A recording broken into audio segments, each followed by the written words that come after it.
একদিন নবী সাল্লাল্লাহু আলাইহি ওয়াসাল্লামের সামনে উমর রাদিয়াল্লাহু আনহু বসে আছেন। কে বসে আছেন?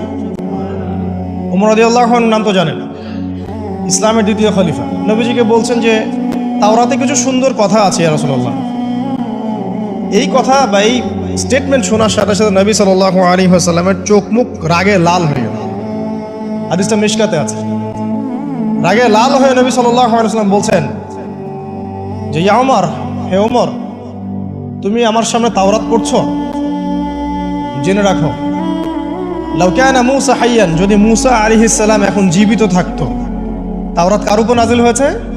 মূসা। তাওরাত পড়ছো আমার সামনে, তাওরাত যার উপর নাজিল হয়েছে সেই মূসা আলাইহিস সালাম যদি জীবিত থাকতো এখন, ফাত্তাবা'তুমুহু, আর তোমরা আমাকে বাদ দিয়ে তার অনুসরণ করতে, ওয়া তারাকতুমুনি, আমাকে ছেড়ে দিতে, লা দালালতুম আন সাওয়াইস সাবিল, তাহলে তোমরা অবশ্যই পথভ্রষ্ট হয়ে যাবে। তাওরাত পড়ছো, এখন যদি মূসা আলাইহিস সালামও জীবিত থাকতো আর তোমরা আমাকে বাদ দিয়ে নবী মূসার অনুসরণ করা শুরু করতে, তোমরা অবশ্যই জাহান্নামী হয়ে যাবে।